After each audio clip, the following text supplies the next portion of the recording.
Assalamualaikum warahmatullahi wabarakatuh. Salam jumpa pemirsa TVRI Sumatera Selatan dimanapun Anda berada. Bagaimana kabar Anda hari ini? Senang rasanya saya Wima Yasir Rustam kembali hadir menjumpai Anda dalam Halo Dokter. Seperti biasa selama lebih kurang 60 menit ke depan kami akan mengajak Anda untuk membahas mengenai tema yang kami angkat sebagai topik. Dan kali ini Halo Dokter mengangkat tema mengenai persiapan pernikahan dan kehamilan. Yuk kenali PCOS. Saya akan sapa narasumber yang sudah hadir bersama saya. Kita telah bersama Dr. Singgih Revian Dwi Laksono, SPOG, dokter spesialis obstetri dan ginekologi RSIA Az-Zahra Palembang. Assalamualaikum, selamat sore dokter, apa kabarnya? Baik, selamat sore Mbak Wima dan selamat sore juga pemirsa TVRI yang ada di rumah. Semoga sehat-sehat selalu. Amin, sehat ya dok ya hari ini? Alhamdulillah sehat. Alhamdulillah sehat. Selamat datang di studio kami, Ya, dokter. baik, kita hari ini masih akan berbincang mengenai seputar kehamilan begitu ya. Kami juga masih mengajak Anda pemirsa untuk bergabung bersama kami di line telepon 07113 11454 atau Anda juga bisa mengirimkan pesan melalui WhatsApp kami di 0823 1198 1790. Nah hari ini khusus bagi para calon pengantin ini penting sekali untuk mengikuti acara kita hari ini dok, karena temanya ini adalah persiapan pernikahan dan kehamilan. Yuk kenali PCOS. Sebelum lebih jauh nih dok, tentunya pemirsa di rumah harus kenal lebih dalam dulu. Apa sih sebenarnya PCOS? Karena yang sering kita dengar ada gangguan PCOS, kenapa belum hamil karena PCOS, kemudian juga kenapa kok terlambat haid karena PCOS. Nah sebenarnya apa sih PCOS ini sendiri dok? Baik Mbak, baik pemirsa TVRI yang ada di rumah. Jadi sebenarnya PCOS itu merupakan singkatan dari Polycystic Ovarian Syndrome atau kalau dari istilah Indonesianya adalah sindrom ovarium polikistik. Jadi kalau dari definisi ini sendiri artinya ada sel telur yang kecil-kecil pada indung telur seorang perempuan. Nah harusnya sel telur ini setiap bulannya itu matang dan terjadi ovulasi dan begitu seterusnya sehingga terjadi setelah ovulasi seorang perempuan itu akan mens. Nah, kalau siklusnya teratur setiap bulan maka artinya fungsi sel telur ini akan normal, Mbak. Jadi pemirsa di rumah ya, ada ovulasi. Tapi di saat ovulasi ini tidak terjadi, sel telur itu akan tertahan di indung telur.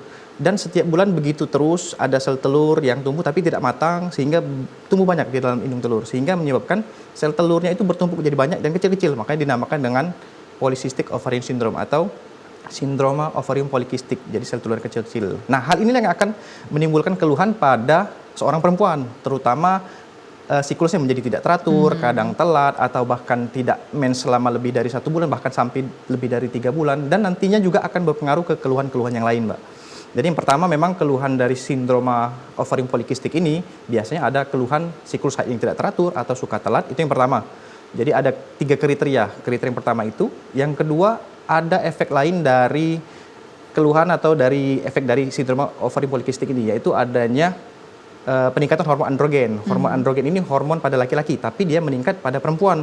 Sehingga menyebabkan ada keluhan yang dinamakan hirsutisme. Jadi tumbuhnya rambut-rambut pada perempuan yang harusnya pada laki-laki, misalnya pada di atas bibir seperti kumis atau jenggot, atau mungkin di dada atau di lengan atas atau di paha atas atau di punggung. Itu gejala yang kedua. Dan gejala yang ketiga tentunya harus dengan pemeriksaan dokter, biasa dengan pemeriksaan USG. Untuk mengetahui sel telur itu kecil-kecil atau tidak, biasanya dokter spesialis kandungan akan melakukan pemeriksaan USG untuk menilai bagaimana kondisi sel telurnya, apakah normal atau kecil-kecil dan banyak. Jadi kurang lebih seperti itu Mbak, untuk definisi dari sindroma ovarium polikistik ini sendiri. PCOS ini juga sering dikenal juga di tengah masyarakat sebagai gangguan hormonal. Apakah memang seperti itu ya dok ya? Ya betul. Jadi memang tadi mekanismenya itu tadi karena memang adanya sebenarnya mekanisme utamanya adalah gangguan hormonal dan metabolik. Jadi ada yang namanya peningkatan hormon insulin pada tubuh seorang perempuan atau hiperinsulinemia. Nah hiperinsulin inilah yang menyebabkan sel telur itu tidak matang.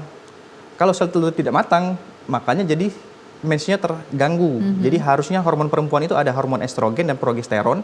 Namun karena tidak matang dan tidak pecah, harusnya sel telur pecah itu akan menghasilkan namanya corpus luteum, menghasilkan progesteron. Nah, hormon progesteron ini penyimbang dari hormon estrogen yang akan menyebabkan siklus haid setiap bulan akan rutin. Siklusnya seperti itu. Jadi mens setiap bulan. Tapi kalau seandainya sel telur ini tidak matang, tidak ada hormon penyimbang tadi yang namanya progesteron, artinya hormon estrogen terus, jadi menyebabkan dinding rahim menebal terus dan tidak kunjung menstruasi, sehingga menyebabkan telat haid, kemudian juga kadang-kadang kalau sudah terlalu tebal mungkin akan menyebabkan perdarahan yang berlangsung lama, yang harusnya normal siklus menstruasi itu bisa berlangsung 3-7 hari, ini bisa memanjang. Jadi itu salah satu gejala awal yang mungkin perlu dideteksi buat pemirsa di rumah ya, terutama perempuan-perempuan yang ingin merencanakan kehamilan ataupun yang mau segera menikah. Persiapan pernikahan. Persiapan pernikahannya. Jadi harus dipantau gejala atau keluhan seperti itu. Baik, tadi sudah disebutkan ada 3. Yang pertama adalah ada terlambat menstruasinya tidak teratur. Kemudian juga yang kedua ada tumbuhnya bulu-bulu seperti kumis atau jenggot begitu. Dan yang ketiga ini adalah harus diperiksa secara melalui USG begitu ya dok ya. Tapi kalau misalnya ketiganya ini tidak semuanya diderita katakanlah si perempuan ini, apakah masih bisa, maksudnya masih, wah jangan-jangan saya ini PCOS ya. Apakah kan selama ini kalau misalnya hanya terlambat menstruasi saja, apalagi nih yang belum menikah kan belum terlalu aware ya dok ya. Ini kesehatan reproduksi itu seperti apa? Apakah nanti mungkin bulan depan balik normal lagi, atau mungkin bulan ini karena hanya kecapean aja. Nah ini kan juga sering sekali kita alami begitu ya dok ya, apalagi kalau perempuan-perempuan yang tidak mendapatkan katakanlah edukasi yang lengkap begitu terhadap kesehatan reproduksi ini, mengentengkan katakanlah terlambat menstruasi nanti dengan harapan nggak apa-apa lah mungkin bulan depan begitu, nggak apa-apa lah 3 bulan udah nggak apa-apa. Kadang-kadang juga tidak menghitung, ini saya harusnya nih udah menstruasi begitu, toh saya nggak ngapa-ngapain. Nah gitu loh dok, ini sebenarnya seperti apa sih dok? Oke, jadi memang sebenarnya untuk kriteria diagnosisnya itu paling tidak 2 dari 3 kriteria tadi. Jadi paling tidak ada 2. Jadi kalaupun tidak ada hasil pemeriksaan USG, tapi ada gejala yang 2 tadi, misalnya ada keluhan terlambat menstruasi ataupun gejala peningkatan hormon laki-laki yang dinamakan androgen tadi, seperti tumbuhnya rambut-rambut, itu sudah bisa menjadi kecurigaan kita. Apakah memang ada PCOS pada seorang perempuan? Nah, peningkatan hormon androgen itu sendiri bukan hanya tumbuh rambut-rambut halus atau rambut seperti kumis atau jenggot, tapi bisa juga keluhan lain seperti adanya jerawat yang berlebih pada seorang perempuan yang mungkin sudah berobat mungkin ke dokter spesialis kulit tapi kok tidak kunjung sembuh, kulit tetap berminyak, sudah diobati kok tidak sembuh. Mungkin ada faktor hormonal yang menyebabkan itu karena faktor dari pemicunya dari PCOS tadi, dan juga bisa juga karena adanya misalnya ada keluhan kerontokan rambut, itu juga tanda dari peningkatan hormon androgen pada perempuan yang harusnya normalnya rendah tapi ini agak meningkat. Nah, jadi 2 kriteria itu sudah cukup. Nah, jadi buat perempuan-perempuan yang ada di rumah, kalau ada gejala-gejala seperti ini sebaiknya segera dilakukan pemeriksaan. Apalagi misalnya telat menstruasinya sudah diawasi nih. Mungkin kalau 1 siklus mungkin masih nggak apa-apa ya Mbak ya. Jadi kalau misalnya sudah keterlambatan siklusnya sudah terjadi lebih dari 1 siklus, apalagi kalau seandainya misalnya kok belum mens, padahal sebelumnya normal, mensnya normal, tapi setelah diawasi kok 3 bulan kok belum mens. Nah, ini sudah jadi sinyal untuk seorang perempuan untuk segera memeriksakan dan berkonsultasi lebih lanjut untuk mungkin untuk bagaimana edukasi untuk penanganan selanjutnya seperti apa untuk memperbaiki kondisi hormonal ini tadi. Jangan sampai kondisi PCOS ini justru berlanjut dan menimbulkan komplikasi yang lain, karena PCOS ini gerbang untuk komplikasi penyakit-penyakit lain seperti kondisi diabetes mellitus karena berhubungan dengan metabolisme ya dengan insulin tadi, kemudian juga bisa menyebabkan gangguan kardiovaskular atau penyakit jantung, atau juga mungkin adanya dinamakan dislipidemia atau kolesterol yang meningkat. Nah, selanjutnya bisa berkomplikasi, dan justru komplikasi yang bisa terjadi kalau seandainya tidak diobati dalam jangka panjang, ketika penebalan dinding rahim itu terjadi dalam jangka waktu lama tidak diobati, maka akan ada resiko terjadinya kanker endometrium. Kanker endometrium itu kanker dari lapisan dinding rahim. Jadi beda dengan kanker serviks ya atau kanker leher rahim. Nah, jadi bisa juga menyebabkan kanker walaupun jangka panjang. Jadi prosesnya terjadi kronis jika tidak diobati dan tidak ditata laksana segera. Mungkin seperti itu, Mbak. Baik, jadi ini juga akan menjadi perhatian bersama bagi Anda pemirsa yang berencana untuk melaksanakan pernikahan begitu, melangsungkan pernikahan beberapa waktu ke depan. Mungkin ini sudah mulai aware, jangan-jangan apakah siklus menstruasi saya sudah normal begitu ya, melakukan pemeriksaan dan lain sebagainya. Karena yang sayang sekali ini dok, setelah menikah biasanya baru mulai, kok saya nggak mens ya begitu, kok belum dapat ya, kok belum isi ya, padahal harusnya ini bisa dipersiapkan jauh sebelum menikah begitu ya dok ya. Kira-kira untuk persiapan pernikahan ini berapa bulan sih sebelum melangsungkan ijab kabul nih si perempuan atau laki-laki itu sudah mulai aware kalau misalnya kita berbicara mengenai tema kita hari ini, persiapan pernikahan dan kehamilan itu dok? Oke, baik, sebenarnya untuk segera melakukan pemeriksaan ya tentunya kalau sebelum menikah ya tentunya segera kalau seandainya ada keluhan-keluhan seperti tadi.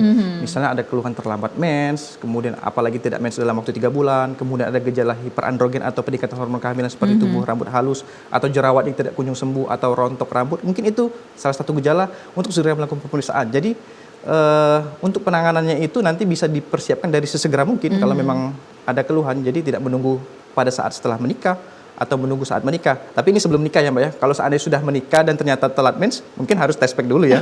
Jangan-jangan memang sedang hamil ya, bukan karena gangguan hormonal. Jadi mungkin lebih ke kalau seandainya sudah ada keluhan, lebih baik segera diperiksakan. Jadi semakin segera ditata laksana dan diterapi, mudah-mudahan komplikasi yang kita takutkan tadi tidak terjadi di kemudian hari.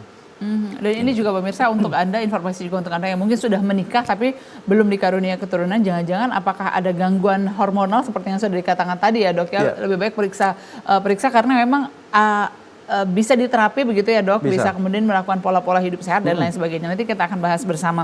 Kami juga pemirsa masih mengajak Anda untuk bergabung bersama kami di line telepon 0711 311 454 atau Anda juga bisa mengirimkan pesan singkat melalui WhatsApp kami di 0823 1198 1790. Tentunya hari ini kita sedang membahas tema yakni persiapan pernikahan dan kehamilan. Yuk kenali PCOS. Baik. Nah Dok, kalau misalnya berbicara mengenai katakanlah PCOS saat ini itu sudah banyak sekali katakanlah dialami oleh wanita-wanita muda ya Dok ya. Ini sebenarnya apa sih Dok penyebabnya? Kenapa kok akhir-akhir ini gangguan hormonal ini sering sekali dijumpai? Kenapa pada di zaman dulu katakanlah zaman ibu-ibu kita dulu tuh gangguan hormonal ini mungkin ada tapi tidak terlalu menjadi perhatian kan sekarang belum isi, kemudian juga gangguan hormonal, terlambat menstruasi itu sering sekali. Apa sih sebenarnya penyebabnya Dok? Pola hidup kah atau apa? Oke, baik. Jadi Mbak, untuk penyebab PCOS ini sendiri secara umum ya dibagi dua ya. Jadi ada faktor genetik, yang kedua ada faktor lingkungan. Jadi genetik juga? Genetik bisa. Jadi seorang ibu yang ada PCOS, ada peluang anaknya nanti akan menderita PCOS juga. Namun ada lagi faktor lain yang bisa memperparah keluhan ini, yaitu faktor lingkungan. Jadi pola hidup yang tidak baik, pola hidup yang tidak sehat, misalnya konsumsi makan yang tinggi lemak, tinggi gula, kemudian juga aktivitas yang jarang bergerak, misalnya kurang berolahraga. Ini menjadi faktor pemicunya, jadi faktor genetik dan juga faktor lingkungan ini. Nah, kedua faktor ini jika ada semua, maka peluang untuk terjadi PCOS ini akan meningkat. Nah, mungkin kalau zaman dulu mungkin orang-orang tua kita mungkin lebih banyak beraktivitas ya kalau seandainya kerjanya, dan lebih kalau sekarang ini kita lebih banyak bermain HP atau mager apa ya jadi mager. Mungkin ini salah satu faktor juga pola hidup yang tidak baik. Jadi kita kurang beraktivitas, kurang berolahraga, kemudian juga kalau sekarang kan lebih banyak makan yang cepat saji, makan yang tinggi lemak seperti junk food atau fast food, kemudian juga banyak minuman yang tinggi gula sekarang yang diminum orang-orang kita saat ini termasuk perempuan-perempuan. Nah, ini bisa menjadi salah satu faktor pemicu terjadinya PCOS. Jadi awalnya itu karena dengan kita kurang berolahraga, kemudian konsumsi tinggi lemak dan tinggi gula itu akan meningkatkan asupan kalori yang banyak pada tubuh seorang perempuan. Nah, ketika kalori ini terlalu banyak, maka akan ada timbunan lemak di dalam tubuh. Nah, timbunan lemak ini yang menjadi faktor pemicu dari resistensi insulin namanya. Jadi insulin di tubuh itu tidak berfungsi baik untuk mengelola gula darah di dalam tubuh. Akibatnya insulin menjadi tinggi, kemudian insulin tinggi ini yang akan memicu terjadinya perubahan hormonal di tubuh seorang perempuan, termasuk menghasilkan hormon androgen yang tinggi tadi, dan menyebabkan juga gangguan pematangan sel telur, sehingga menyebabkan sel telur tidak matang, telat haid, dan kalau saat sudah menikah nanti mungkin sulit hamil, karena tidak ada fase ovulasi. Jadi sel telurnya tidak matang, jadi tidak bisa dibuahi oleh sel sperma dari suami. Nah, itu juga kurang lebih patofisiologi atau mekanisme penyebab dari PCOS sampai bisa terjadi keluhan-keluhan seperti yang tadi. Jadi memang misalkan ini 3 bulan belum menstruasi begitu ya Dok. Nanti pada saat 3 bulan nanti akan luruh atau nanti si sel telur ini tadi memang tidak luruh Dok? Nah, jadi kalau seandainya memang telat, kalau sudah menikah ya Mbak ya, yang pertama harus tes pack dulu ya. Kalau seandainya positif ya artinya hamil telat haidnya. Tapi kalau seandainya hasil tes pack negatif, artinya kita harus bertanya-tanya kok bisa negatif. Artinya ada faktor hormonal. Nah, seperti yang saya jelaskan tadi, jadi kalau seandainya pasien PCOS itu sel telurnya tidak pecah, hanya ada hormon estrogen yang menyebabkan penebalan dinding rahim. Baik. Nah, penebalan dinding rahim ini ketika mencapai kondisi yang begitu tebal, jadi tubuhnya itu tidak akan bisa mempertahankan ketebalan ini. Jadi penebalan ini akan melurus secara otomatis. Jadi keluhannya nanti bukan telat haid lagi, tapi seolah-olah kayak mens atau berdarah, tapi kok tidak kunjung berhenti. Jadi haidnya justru malah memanjang. Tapi bukan mens yang sesungguhnya. Kalau mens sesungguhnya harusnya lapisan dinding rahim yang menebal lepas semua. Baik, harus dicurigai ya begitu. Ya, Dok? Dicurigai ini harus diperiksakan. Baik, kita akan jeda sejenak. Pemirsa tetaplah bersama kami usai jeda berikut. Halo Dokter masih akan kembali.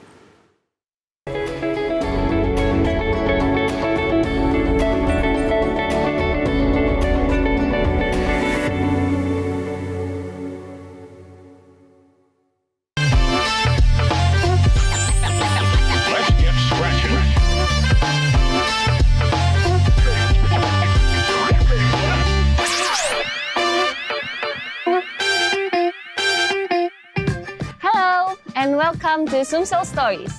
I am Amira Shifa, your host, as we explore the heart of South Sumatra. Its culture, its people, the tradition, education, and everyday stories that inspire and connect us all. From local tradition to hidden gems, stay with us as we bring you closer to the warmth and wonder of South Sumatra. Suji Lake is located at Lembak Village, Lembak Subdistrict, Muara Enim Regency, with a distance around 80 kilometers from Palembang. Since their occupation of Palembang's region on 14th of February 1942, Japan soldiers expanded their colonization to Karang Endah, Prabu Muli, and towards Lampung.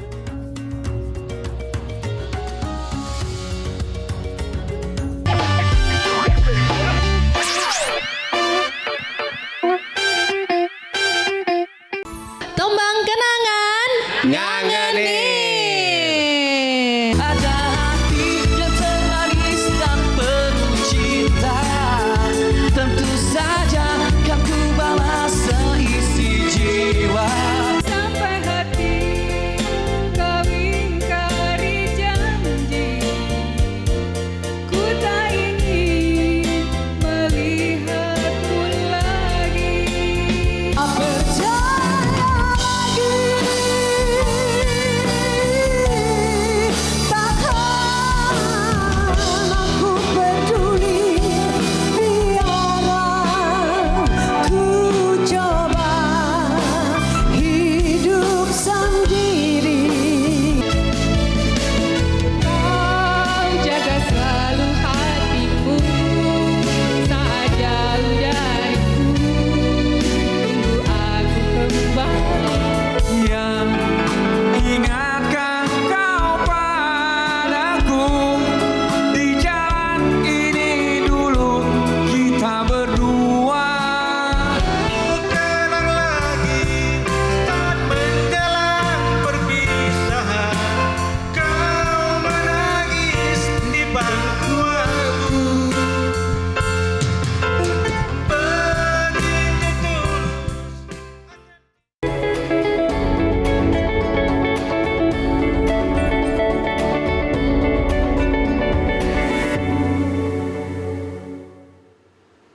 Terima kasih pemirsa Anda masih bersama kami dalam Halo Dokter. Masih kami ajak Anda untuk bergabung bersama kami melalui line telepon 07113 11 454 atau Anda juga bisa mengirimkan pesan singkat ke WhatsApp kami di 082311981790.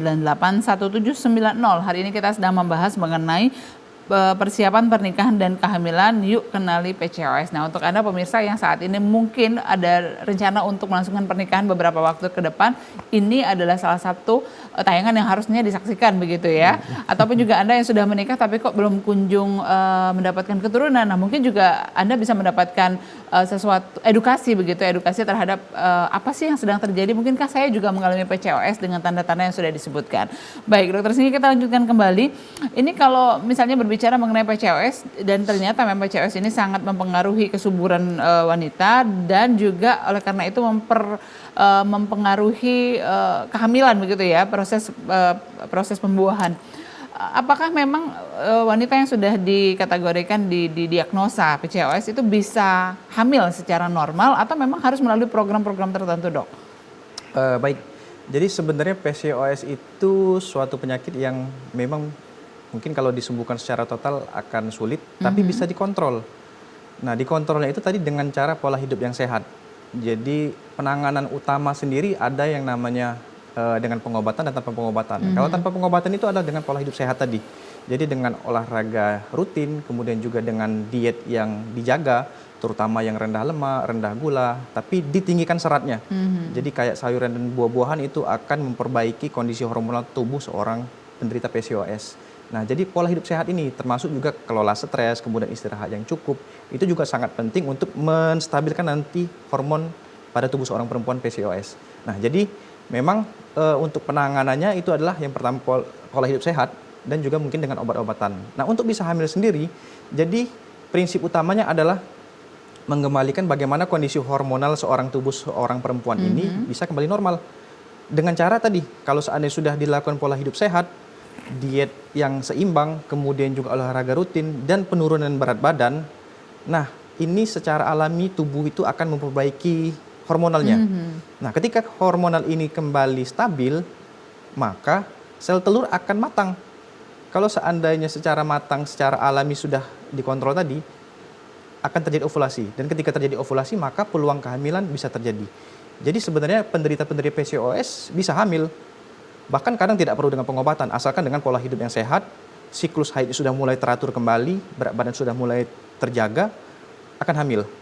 Kecuali kalau seandainya ini perempuan-perempuan di rumah atau yang sudah menikah, sudah melakukan olahraga rutin, kemudian diet yang sudah cukup, baik kemudian istirahat yang cukup, tapi memang masih belum ada perbaikan, mungkin dokter kandungan akan memberikan beberapa terapi hormonal. Kalau seandainya mau hamil, mungkin ada obat-obat penyubur. Artinya bukan PCOS maksudnya begitu ya, Dok?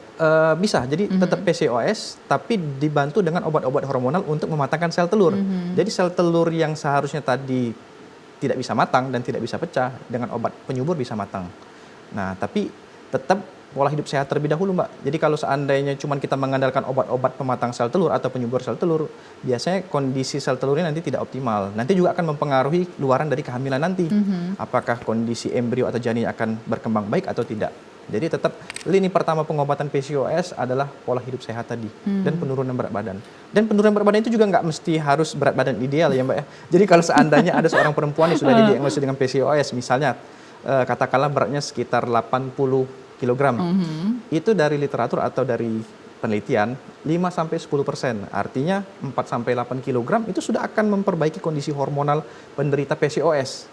Nah, jadi tidak mesti kejar target, dan penurunan berat badan juga tidak bisa dilakukan secara drastis. Misalnya, oh aku berencana tidak makan nih selama seminggu, ya justru tambah sakit, justru hormon tidak stabil. Tidak harus body goal jadi ya, Dok ya? Tidak harus body goal, tapi secara bertahap.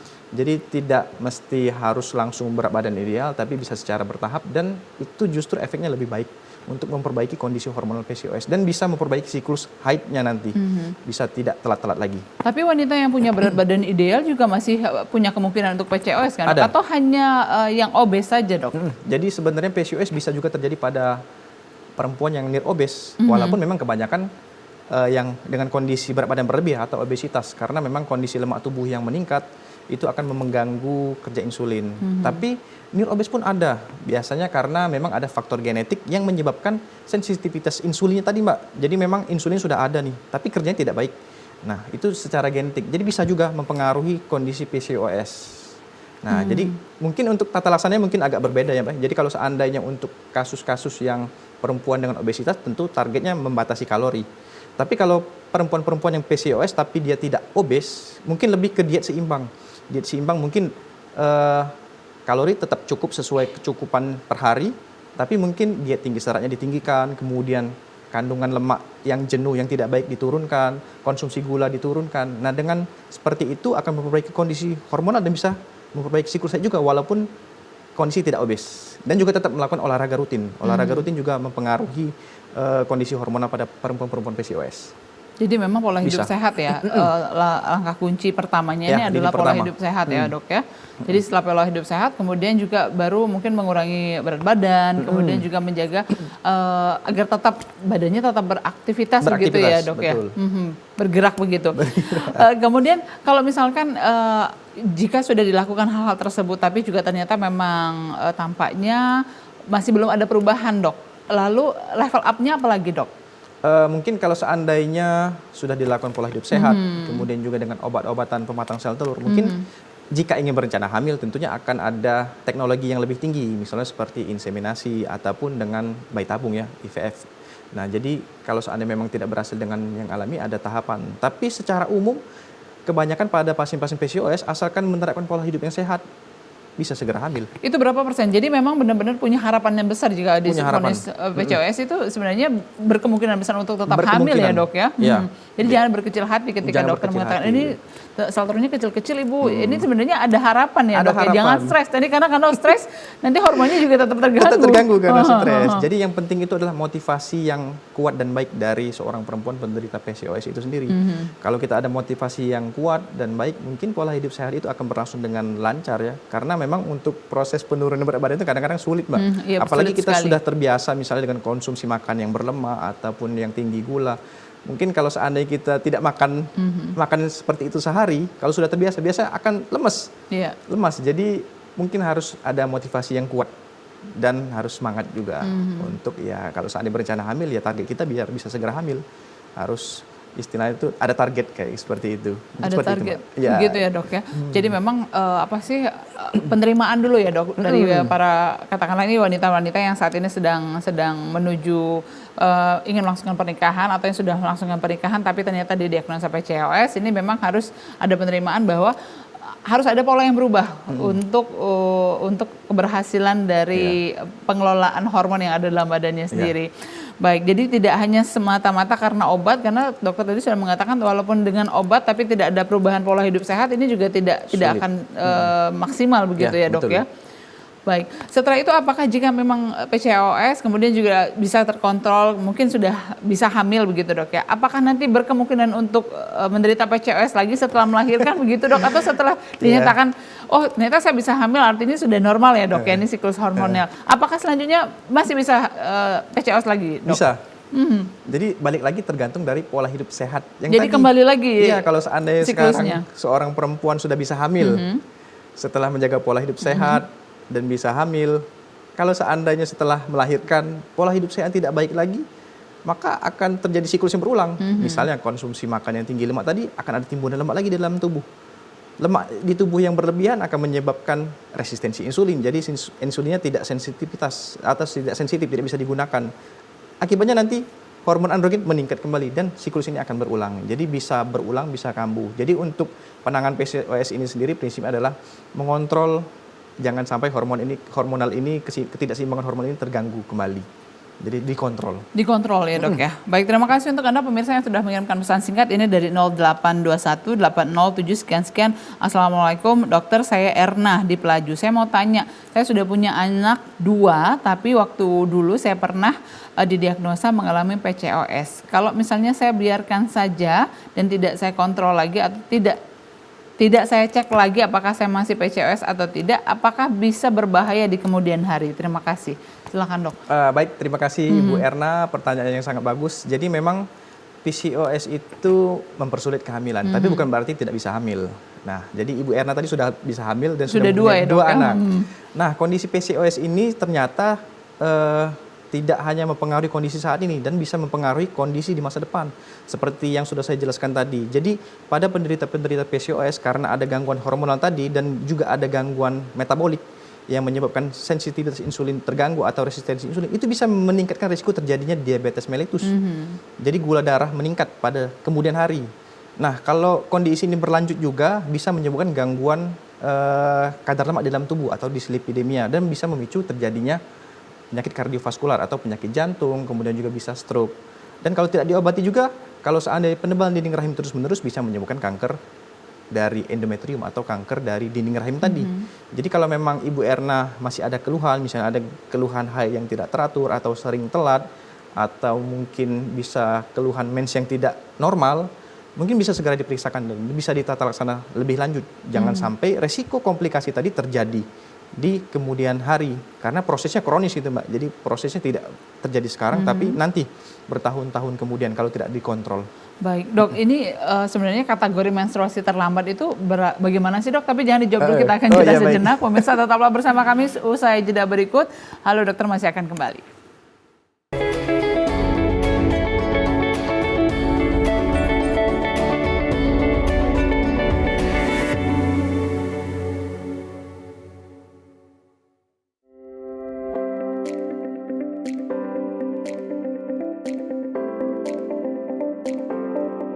melihat anggur ini sangat prospek. Ternyata anggur itu bisa dibudidayakan di Indonesia, utamanya di dataran tinggi. Tantangannya ada di cuacanya, karena anggur itu sangat menyukai tempat atau daerah yang panas, dan kami itu di sini di 1000 mdpl tuh sangat rentan. Di sini banyak kabut, di lain mungkin di sini adanya hama seperti kelelawar atau tupai, itu menjadi tantangan lah. Untuk budidaya anggur sendiri sebenarnya sangat memerlukan keterampilan khusus. Jadi untuk keterampilan itu sendiri seperti percabangan, pupuknya seperti apa, medianya seperti apa yang baik, dan iklimnya seperti apa itu harus dipelajarinya memang tidak sebentar. Dampak positifnya sangat banyak sekali untuk masyarakat sekitar. Ada beberapa pegawai juga warga asli dari Desa Pada Asih. Alhamdulillah dari berbudidaya anggur ini perekonomian keluarga semakin meningkat dan semakin sejahtera. Urban farming dengan menanam anggur itu benar-benar sangat menjanjikan. Tidak perlu lahan yang luas pun anggur ini bisa berbuah. Ayo dukung perekonomian rakyat, petani cerdas, petani sejahtera.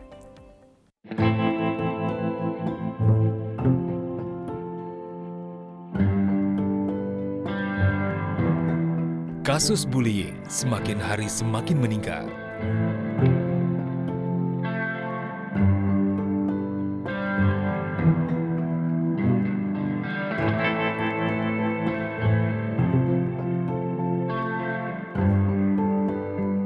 Bullying tidak hanya fisik, bisa berupa ejekan, perundungan daring, bahkan pengucilan.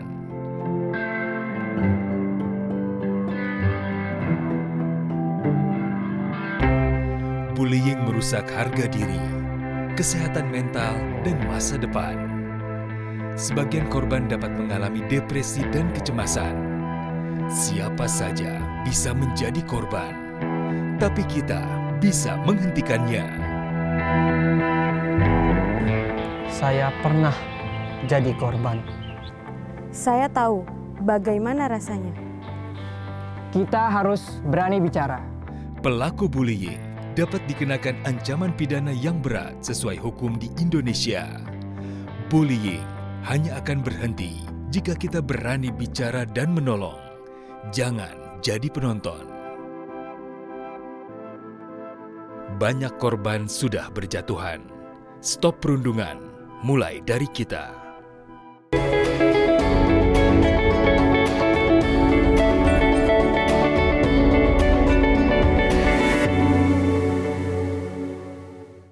Terima kasih pemirsa untuk Anda yang masih bersama kami dalam Halo Dokter. Masih kami ajak Anda untuk membahas mengenai persiapan pernikahan dan kehamilan. Yuk kenali PCOS bersama Dr. Singgih Revian Dwi Laksono SPOG, dokter spesialis obstetri dan ginekologi RSIA Azahra Palembang. Silakan untuk Anda yang ingin bergabung di 071131144 atau Anda juga bisa mengirimkan pesan singkat di WhatsApp kami 082311981790.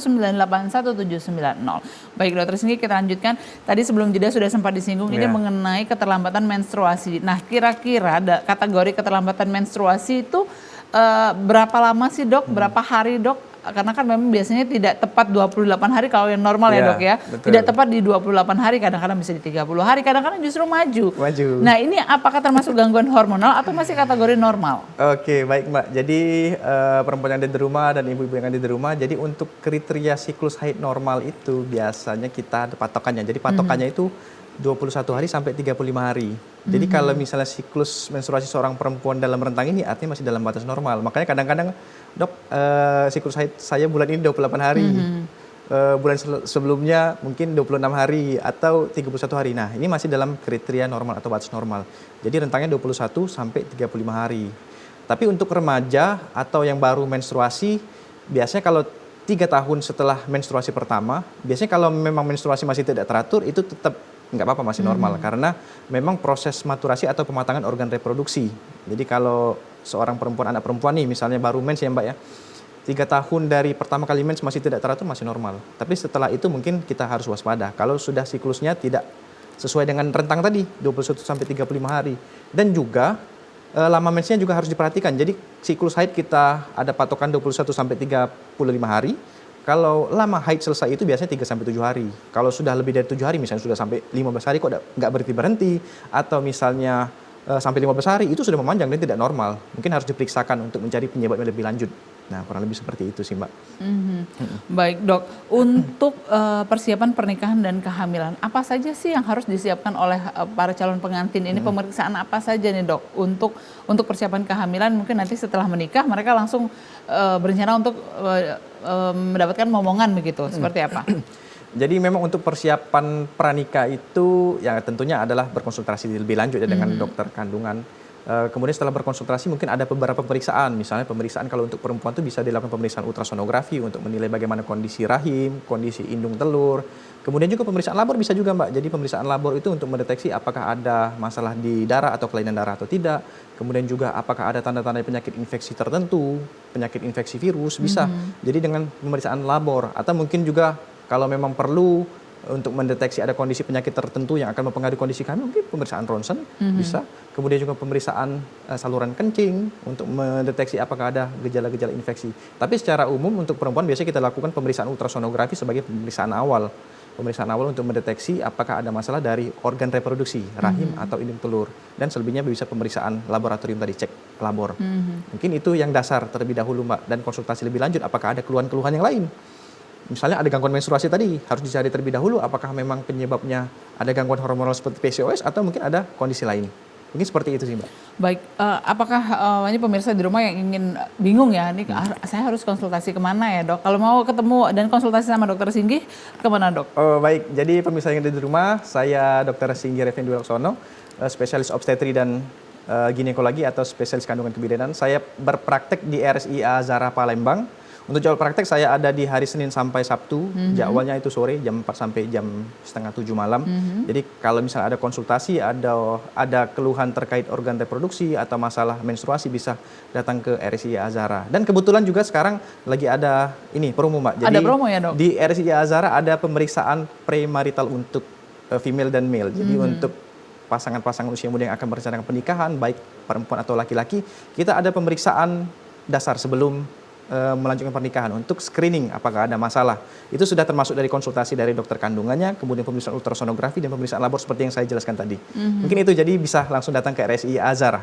Jadi ini memang paket lengkap sekali ya dok. Paket lengkap. Jadi memang sesuai dengan tema kita hari ini. Jadi persiapan kehamilan begitu ya dok. Ya, bisa langsung saja datang ke RSIA Azhara Palembang, bisa konsultasi dulu, kemudian diarahkan ini apa saja yang harus dites atau dicek begitu ya untuk persiapan kehamilan ini.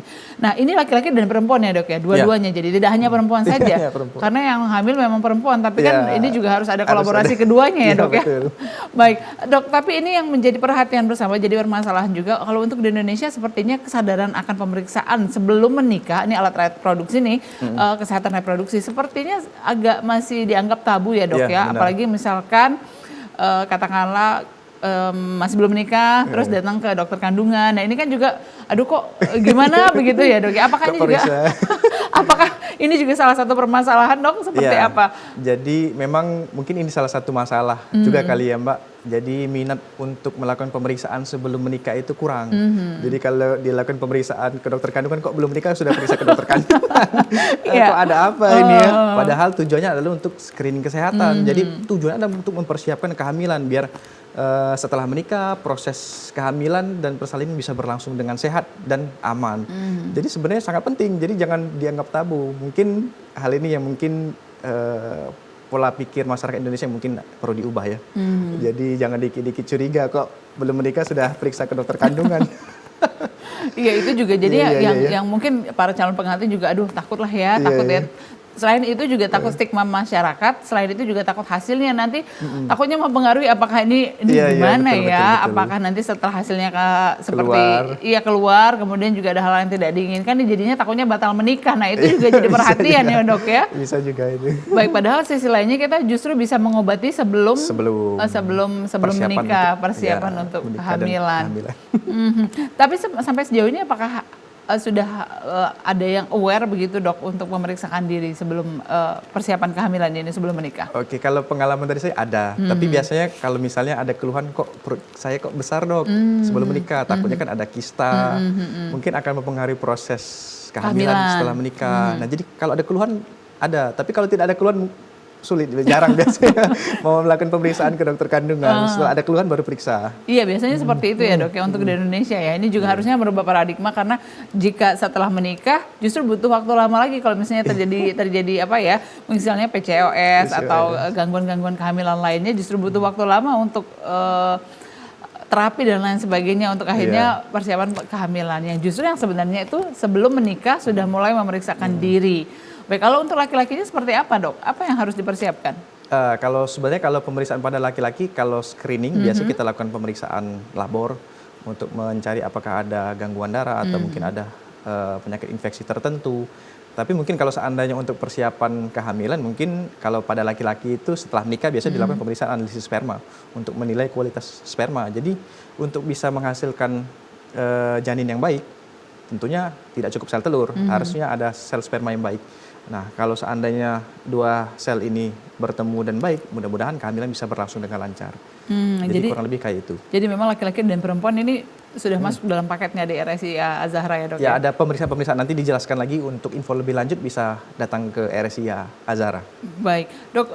Tadi salah satu yang harus digarisbawahi itu adalah perubahan pola ya dok. Menjadi pola hidup sehat, kemudian juga olahraga tidak mager. Apakah memang ada jenis-jenis olahraga tertentu, misalkan begitu yang ini nih baik nih untuk penderita PCOS. Tapi jangan dijawab dulu, kita akan angkat telepon yang bergabung. Halo, assalamualaikum. Halo. Halo, selamat sore Mbak. Selamat sore, dengan siapa, di mana Ibu? Dari Rina di Palembang. Ibu Rina di Palembang, silakan Bu Rina. Mau nanya sama Pak Dokter. Saya punya sepupu nih Pak Dokter. Baik Bu. Dalam 6 bulan ini dia 2 kali mengalami seperti perut sakit, kayak mau perut sakit tapi sampai kayak mau pingsan segala macam itu Pak Dokter.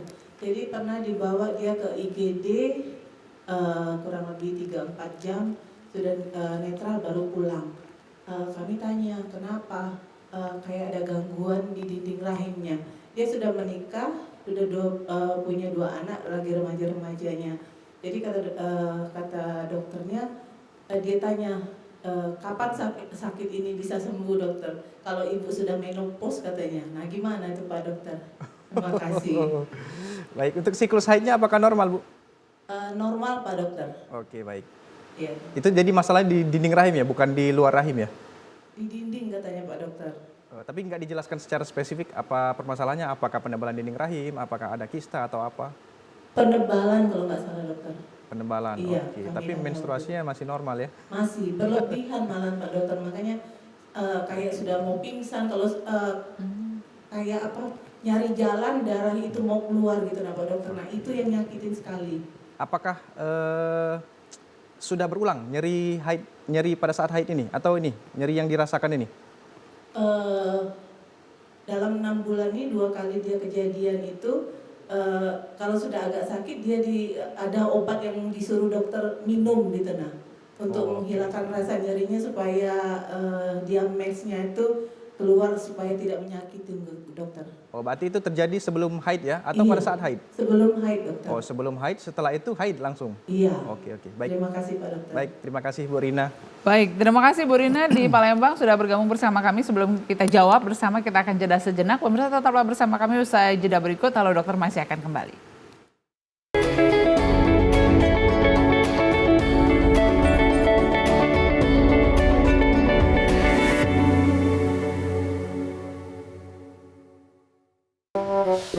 Lah, siaran TVRI kok nggak ketemu? Aduh, bisa berabe ini mah. Gak mau ketinggalan siaran TVRI seperti ini? Yuk, scan ulang TV di rumah kamu. Caranya, pastikan TV kamu sudah mendukung siaran digital, biasanya terdapat menu di TV atau siaran digital.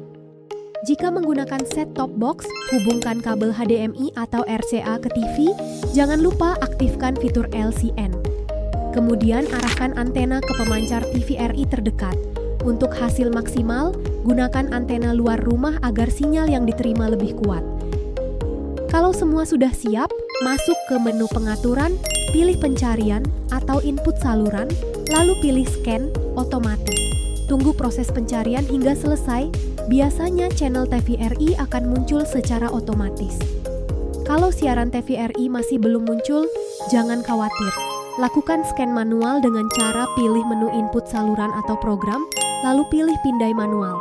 Masukkan frekuensi sesuai daerah kamu, seperti 538 MHz atau kanal 29 untuk wilayah Palembang, Pagaralam dan sekitarnya, frekuensi 546 MHz atau kanal 30 untuk wilayah Prabu Mulih dan sekitarnya, frekuensi 554, kanal 31 untuk wilayah Sekayu dan sekitarnya, serta frekuensi 522 atau kanal 27 untuk wilayah Lubuk Linggau dan sekitarnya. Setelah frekuensi kita masukkan, kemudian tekan cari atau pindai. Setelah selesai, barulah kita dapat menikmati siaran TVRI, mulai dari TVRI Nasional, TVRI World, TVRI Sport, dan TVRI Sumsel tentunya. Selamat menonton.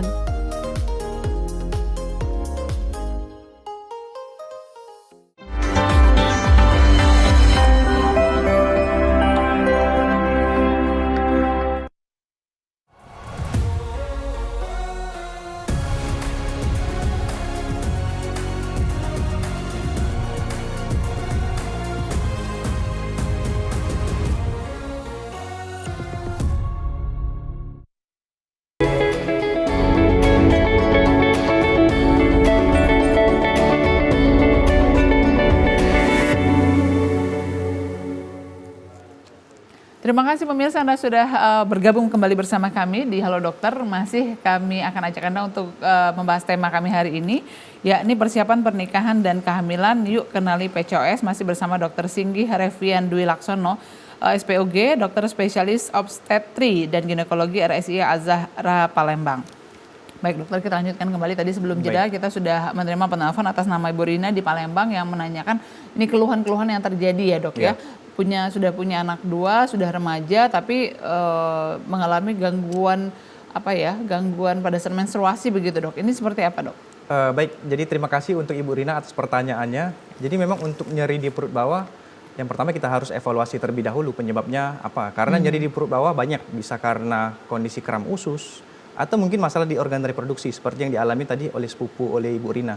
Nah, kalau seandainya memang berhubungan dengan menstruasi nyerinya, artinya memang kemungkinan berhubungan dengan organ reproduksi. Jadi Mbak, untuk penyebab nyeri pada saat menstruasi yang paling banyak itu memang biasanya kista coklat atau kista endometriosis atau kondisi endometriosis yang mungkin tidak berbentuk kista, ada namanya endometriosis superficial.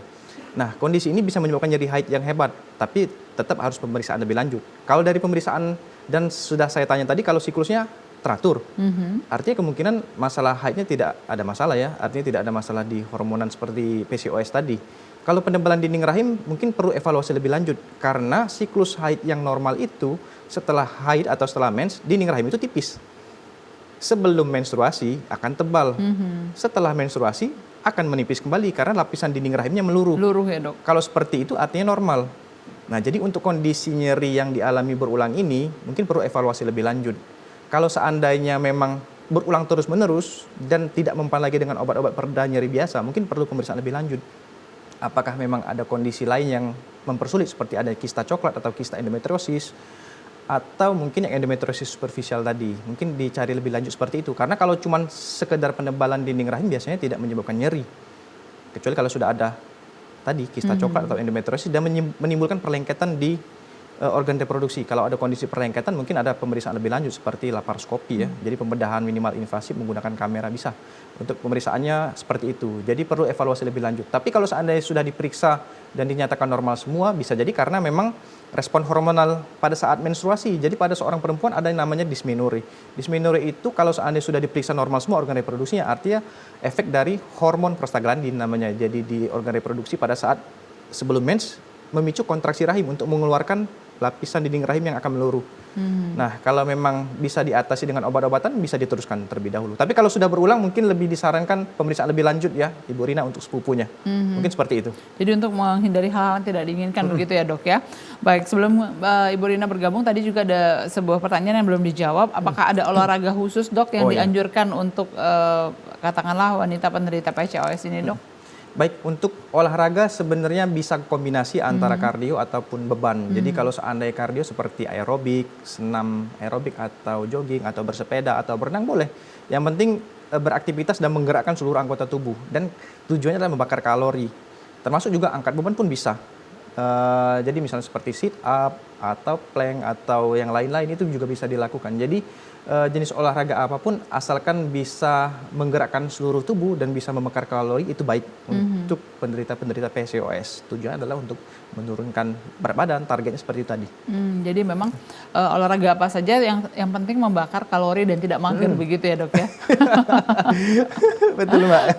Baik, dokter selain di RSI Azhara Palembang, di mana lagi dokter prakteknya sehingga mungkin pemirsa di rumah yang ingin langsung konsultasi ini bisa langsung datang ke praktek dokter. Jadi ya selain di RSI Azhara saya ada di klinik juga, ada di klinik Halomed di Sudirman depan RSMH, jadi bisa juga di situ. Tapi ya utamanya di RSI Azhara ya. Jadi Senin sampai Sabtu jam 4 sore ya sampai jam setengah 7 malam di RSI Azhara. Jadi setiap hari dari Senin sampai Sabtu kecuali hari Minggu ya dok kecuali ya? hari Minggu. Nanti kita juga ada Sunday klinik di RSI Azhara. Jadi hari Minggu buka tetap?